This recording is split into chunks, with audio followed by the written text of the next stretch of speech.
If you want to build an indoor gun range, this is the place to be.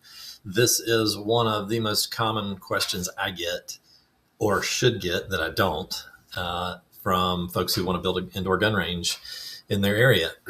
So where to start the process? What does the process look like? Here's one of the questions. I'll just read it to you. It's a couple of sentences long, but it kind of captures the misconception of the process. So from someone asking who wants to build a gun range, I'm wondering what we need to do to get a pro forma going.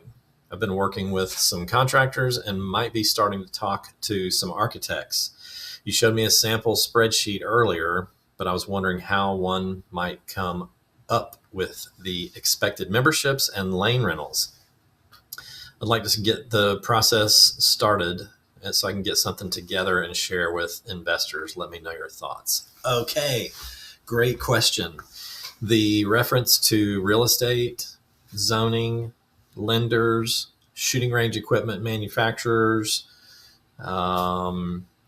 designing architect, civil engineer, lawyers, none of that applies for where you are, for what this individual was asking about. What do you need? Where do you need to start? Proven time and again. Been building gun ranges across the country from concept to cash flow. I spend 90% of my time on things other than ballistic equipment, stall walls, baffles, retrievers, etc. Those are critically important. But in my world, in my reality, and in yours, if you're trying to build a gun range, those are exactly like wheels and tires on a vehicle you want to build. First, you need to figure out if you're building a desert truck or a race car.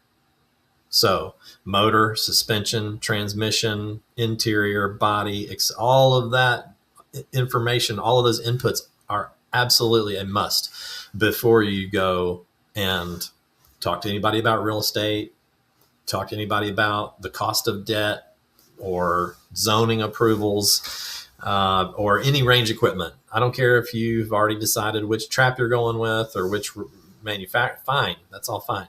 But I build gun ranges for a living, and I spend less than 10% of my time on the actual equipment.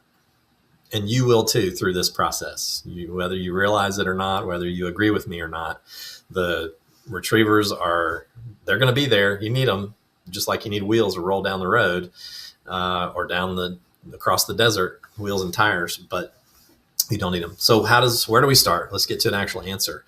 It's an assessment. I have several dozen questions I ask. Some of them are simple and they're yes, no. Others are to give a clear indication of what you ought to plan for and be thinking about. And then other questions are tell me about your vision. Who are you going to serve? How are you going to serve them? How big do you think this facility is going to be? How much do you think it's going to cost? Just all on the table. What that does is it level sets your expectations against the realities of what I've lived through with people like you through this process in the past. So you get the benefit of learning from those mistakes, missteps, pivots, repivots, rehash.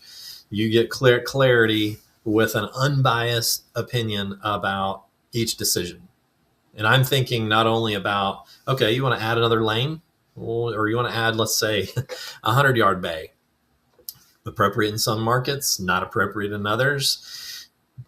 Whether you agree or not is a separate video. I can explain more about it. But the reality is that it's not just an additional equipment for a 100-yard bay. It's also the connections of the building from a drainage, rooftop drainage standpoint. It affects the footprint of your building, which affects the site, how big the property needs to be. It also is more likely than not, going to trigger some fire review comments from the fire marshal in terms of a fire lane, which is going to add a lot of cost and even more land area.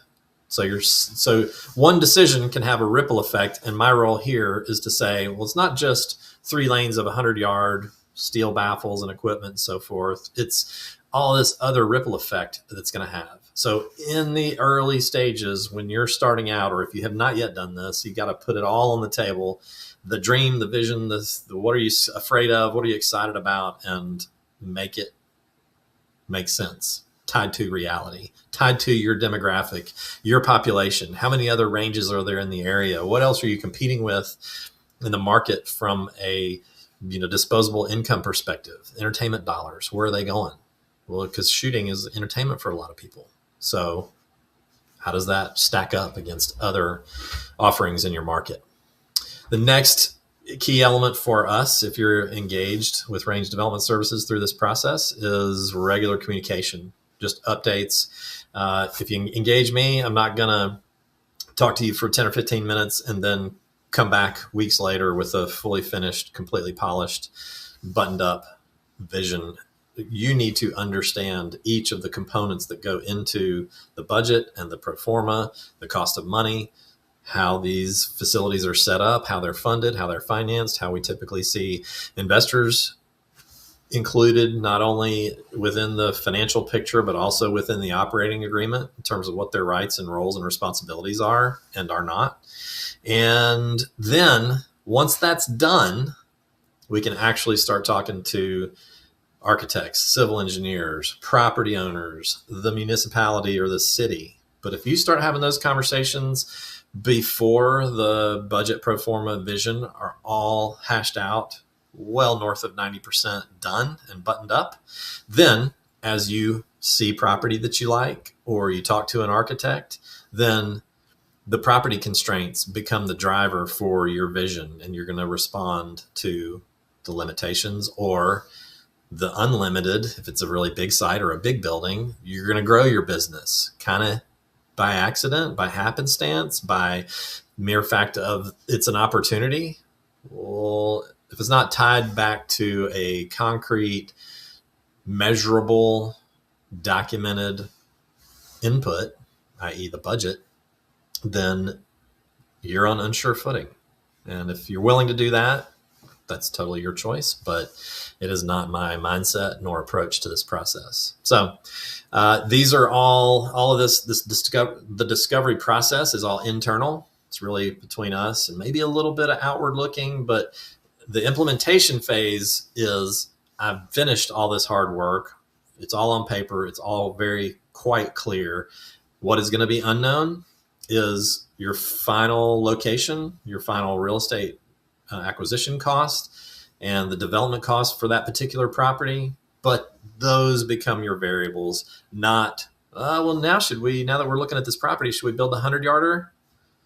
Well, no. Just because it can accommodate a 330-foot long building doesn't mean you should build it.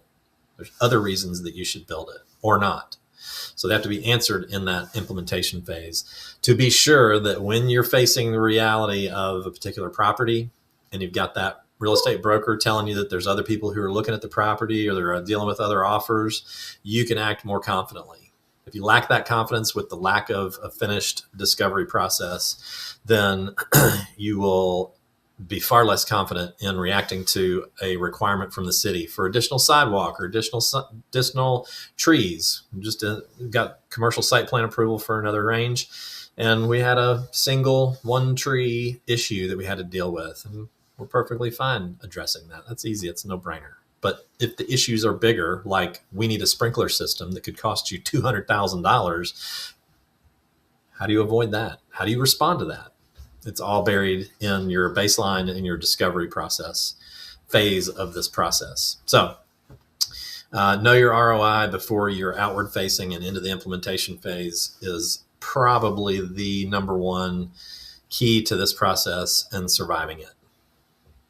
I'm Stuart Mullen, Range Development Services. Thanks for tuning in.